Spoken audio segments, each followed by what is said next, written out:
emoción de este instante se traduce en que continuaremos en la lucha, iremos hasta adelante, porque nuestra Constitución ahora no solamente es nuestra madre y nuestro padre, sino es el alimento de nuestro espíritu que ha de conducirnos en la lucha final, y continuaremos en esa limpieza que nos hemos propuesto. ¡Viva México, compañeros! Nací en Jalisco y crecí en Guadalajara, en un barrio bravo. Me hice pandillero, pero al mismo tiempo era estudiante y quería participar en la vida política de México, lo cual me llevaba a enfrentamientos constantes con la organización estudiantil controlada por el gobierno, la Federación de Estudiantes de Guadalajara. Fueron años muy intensos de enfrentamientos físicos constantes y para mí, en esa etapa, lo normal en la participación de en la vida pública era la violencia. Sé que cuesta trabajo visualizarme, pero en fin, eran otras épocas. En el 68 yo era uno de los principales líderes estudiantiles del movimiento de los vikingos, que era esta pandilla de barrio involucrada en asuntos políticos de la Universidad de Guadalajara. Y teníamos tanta fuerza que cuando convocan a un viaje a Europa para un congreso de solidaridad con Vietnam, Guadalajara envía a un representante de la FEG y a un representante de los vikingos, o sea, yo. Llegué por ahí del 23, 24, tal vez 25 de julio, a la Ciudad de México y fui a la Oficina de Relaciones Exteriores, donde me dicen que, pues, con la pena, pero no podía salir del país porque no tenía aún los 21 años, me faltaban 2 meses, y que no llevaba el acta de defunción porque mi padre murió en Suecia en 1956, cuando yo tenía 9 años. El hecho es que no pude salir de la Ciudad de México, pero el 26 de julio, cuando estalla el movimiento, yo estoy en la ciudad. Y durante las siguientes 2 semanas vivía con unos parientes por allá en Aragón. Me involucré constantemente en las manifestaciones y hubo una en particular que me cambió la vida, la del 1 de agosto del 68. Yo estaba de mirón por ahí en Monumento Álvaro Obregón. La marcha sale por la tarde de Rectoría y veo caminar al rector con una dignidad enorme y toda su plana mayor, todos vestidos de traje, y atrás la multitud, una multitud inmensa.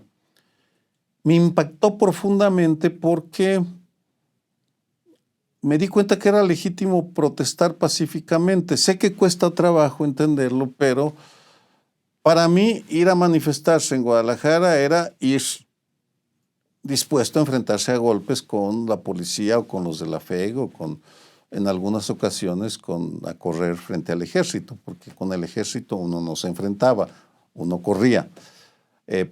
Las policías a veces era otra cosa.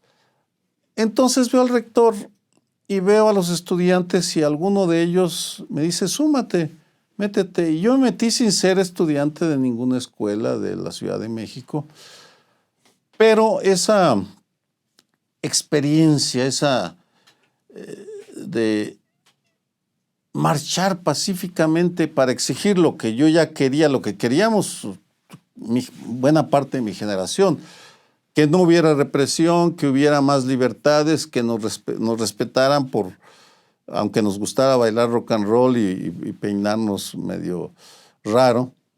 Vamos, era algo muy elemental, lo sé, pero hacerlo pacíficamente era otra dimensión. En fin, me impactó, regresé a Guadalajara cambiado. El ambiente ya no era muy propicio, se estaba gestando lo que vendría luego, la guerrilla en la cual yo no participé, pero a raíz de eso tuve que salir del país algún tiempo. En el 68 todavía, en agosto, septiembre, me tuve que ir de Guadalajara a Estados Unidos a dejar que se enfriaran las cosas. Y a partir de ahí me di cuenta que pues yo prefería la lucha pacífica a la violenta y que la lucha pacífica suponía que me pusiera a estudiar porque era estudiante, pero muy mal estudiante. Realmente me doy cuenta de los enormes huecos. Cuando regreso a Guadalajara en el 69 me entero que había un lugar muy extraño que daba becas a estudiantes de licenciatura, el Colegio de México. Y en el 69 me decidí, yo quiero entrar al Colegio de México. Me puse a estudiar como desesperado. Trabajaba, pero estudié también por mi cuenta y con la ayuda de un profesor, el profesor Jesús Morales. Y en 1971 me cambió la vida, fui aceptado. Y eso al mismo tiempo me salvó la vida porque para ese momento una parte de los vikingos se habían sumado a la lucha armada, habían participado en la creación de la Liga Comunista 23 de septiembre, del FRAP, de la Unión de Pueblo, de varias organizaciones guerrilleras, y yo estaba en la mira de algunos escuadrones de la muerte, no porque estuviera en contra del régimen, yo ya no estaba participando en política, sino porque tenía rencillas personales con algunos de los asesinos al servicio del gobierno, porque a esas alturas ya eran cuestión de vida y muerte. Así que en septiembre del 71 llegué al Colegio de México, que para mí fue un paso lógico en la decisión que tomo en el 68 y un refugio que me dio una educación que jamás hubiera recibido en Guadalajara. Me hizo sufrir muchísimo porque una educación de excelencia o de buen nivel pues es difícil. Y pues a raíz de eso, esa ha sido mi existencia desde entonces. Con los años y gracias al psicoanálisis he logrado entender, he logrado acomodar todas estas piezas y en buena medida por eso es que en el 96 decidí estudiar el movimiento del 68, porque para mí era el entenderme a mí mismo. Vamos, porque el 68 sí me cambió profundamente la vida. De hecho, si me pongo a defender derechos humanos es en buena medida por eso. Si me pongo a estudiar la violencia es porque creo que para combatir a los verdugos hay que entender su lógica, no podemos nada más denunciarlos. En fin, eso ya forma parte de otras vetas de mi existencia, pero tengo claro de que el 68 me cambió la vida y en buena medida por esas razones que le he dedicado tantos años a entenderla, a entender ese movimiento, a buscar información, a conversar, a leer lo que se ha escrito, en fin,